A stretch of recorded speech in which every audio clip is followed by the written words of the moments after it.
उत्तर प्रदेश की राजनीति इस वक्त इतनी पेचीदा हो चली है कि इस राजनीति में कब क्या हो जाए कोई नहीं जानता। कब जयंत चौधरी, जिन्हें राज्य मंत्री का दर्जा दिया गया केंद्र सरकार में, कब वो ऐलान कर दें कि अब हम एनडीए के साथ नहीं लड़ेंगे, एनडीए से अलग हम चुनाव लड़ेंगे। कब कहा जाने लगे कि योगी आदित्यनाथ को कुर्सी से उतार दिया जाएगा, दिल्ली भेज दिया जाएगा, या फिर मठ में योगी आदित्यनाथ चले जाएंगे। अखिलेश यादव और योगी आदित्यनाथ उत्तर प्रदेश के लिहाज से दोनों एक दूसरे के धुर विरोधी हैं, क्योंकि समाजवादी पार्टी मुख्य विपक्ष का काम उत्तर प्रदेश में कर रही है। और अब जैसे जैसे उत्तर प्रदेश में होने वाले उपचुनाव नजदीक आ रहे हैं, अखिलेश यादव और योगी आदित्यनाथ के बीच की जो तल्खी है, जो पर्सनल कमेंट्स हैं, व्यक्तिगत जो टिप्पणियां हैं, वो बढ़ती जा रही हैं। योगी आदित्यनाथ भी लगातार टिप्पणियां कर रहे हैं अखिलेश यादव के ऊपर, तो वहीं अखिलेश यादव भी पीछे नहीं है। अखिलेश यादव ने आज एक ट्वीट किया, उस ट्वीट के बाद से उत्तर प्रदेश की राजनीति में मानो हड़कंप मच गया। अगर आप और आपका बुलडोजर इतना ही सफल है तो अलग पार्टी बनाकर बुलडोजर चुनाव चिन्ह लेकर चुनाव लड़ जाइए, आपका भ्रम भी टूट जाएगा और घमंड भी। वैसे भी आपके जो हालात हैं उसमें आप भाजपा में होते हुए भी नहीं के बराबर हैं। अलग पार्टी तो आपको आज नहीं तो कल बनानी ही पड़ेगी। तो क्या उत्तर प्रदेश के हालात वाकई में इतने खराब हैं कि दिल्ली और उत्तर प्रदेश के नेता एक दूसरे को सहन नहीं करने वाले? क्योंकि इससे पहले अगर आपको याद हो तो अरविंद केजरीवाल ने योगी आदित्यनाथ को हटाए जाने की टिप्पणी की थी कि रिजल्ट आने के बाद योगी आदित्यनाथ को हटा दिया जाएगा।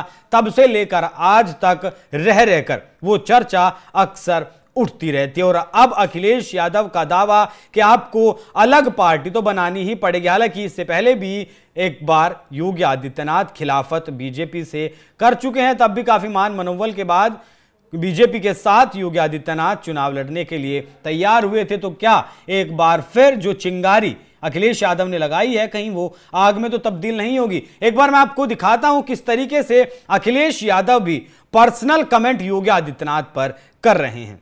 बुलडोजर में दिमाग नहीं होता है, स्टीयरिंग होता है उसमें। स्टीयरिंग से चलता है बुलडोजर। उत्तर प्रदेश की जनता कब किसका स्टीयरिंग बदल दे, या दिल्ली वाले कब किसका स्टीयरिंग बदल दें? अभी हाल ही में 2 अगस्त को एक फैसला आया सुप्रीम कोर्ट का, जिसमें बुलडोजर को लेकर सुप्रीम कोर्ट ने कई अहम टिप्पणी की।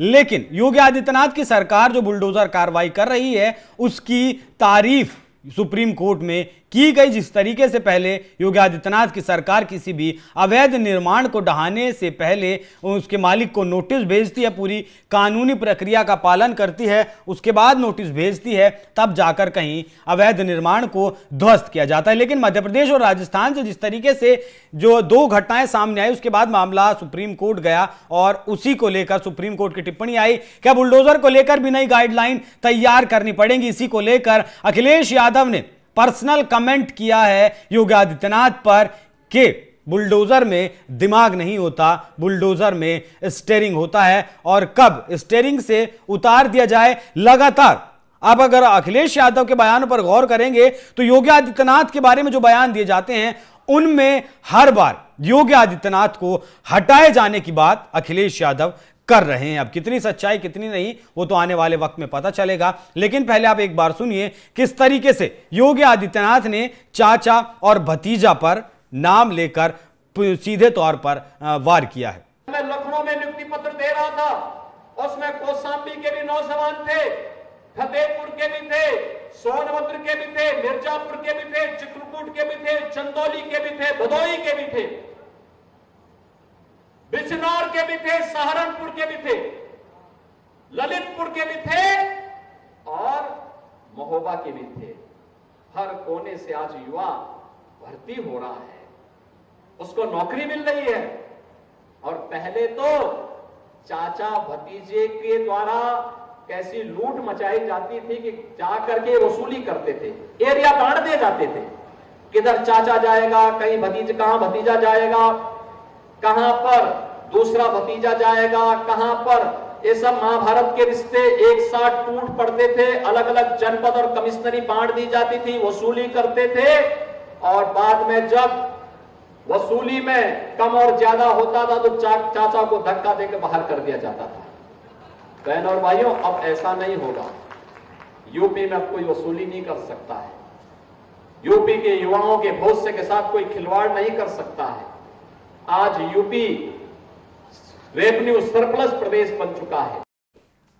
उत्तर प्रदेश का राजनीतिक परिप्रेक्ष्य जो है वो काफी उसका माहौल बिगड़ रहा है। जिस तरीके से कहते हैं कि तूफान आने से पहले शांति कह लीजिए, फिर तूफान के बाद जो माहौल बिगड़ता है, जिस तरीके से मौसम गर्माता है, वैसे ही उत्तर प्रदेश में होने वाले उपचुनाव से पहले योगी आदित्यनाथ हो, अखिलेश यादव हो, राहुल गांधी हो, वो कोई भी नेता हो, सब तल्ख रवैया अपनाए हुए हैं, या फिर वो एनडीए के साथी अनुप्रिया पटेल या फिर संजय निषाद ही क्यों ना हो। तो ऐसे में यह सवाल और ज्यादा बड़ा हो जाता है कि क्या वाकई में योगी आदित्यनाथ कुर्सी छोड़ देंगे आज नहीं तो कल, कुछ वक्त बाद? क्या वाकई में योगी आदित्यनाथ को अपनी अलग पार्टी बनाकर अपना राजनीतिक अस्तित्व बचाना पड़ेगा? क्योंकि जिस तरीके से विधायक और एनडीए के साथी दल, घटक दल उनके खिलाफ हैं, विपक्ष भी लगातार हमलावर है। उसके बाद देखना होगा योगी आदित्यनाथ, हालांकि अपने ऊपर हुए पर्सनल कमेंट का सीधे तौर पर कभी जवाब नहीं देते हैं, क्योंकि अरविंद केजरीवाल ने जब वो टिप्पणी की थी हटा दिया जाएगा योगी आदित्यनाथ को,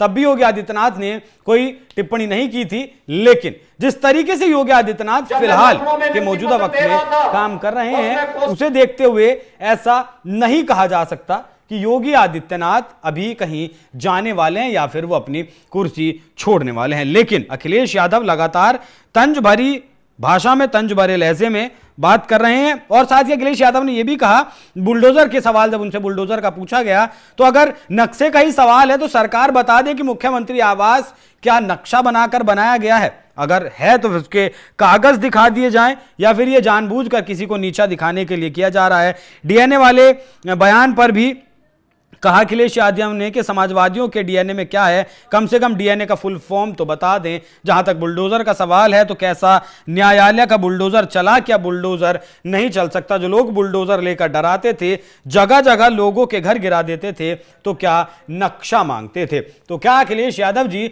अगर किसी का निर्माण अवैध है और वो जब आरोपी किसी चीज का बनता है, उसके बाद अगर उसका घर मकान गिरा दिया जाता है, तो फिर कौन सा गलत है? अगर अवैध निर्माण है तो पहले गिरे या फिर बाद में गिरे, क्या ही फर्क पड़ता है? अगर पहले नहीं गिरा तो क्या बाद में भी नहीं गिराना चाहिए?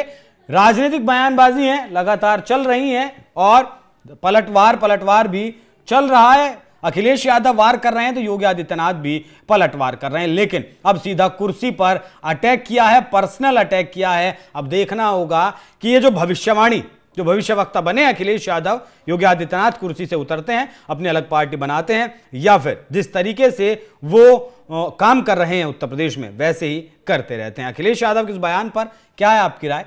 कमेंट करें, में जरूर बताएं। नमस्कार।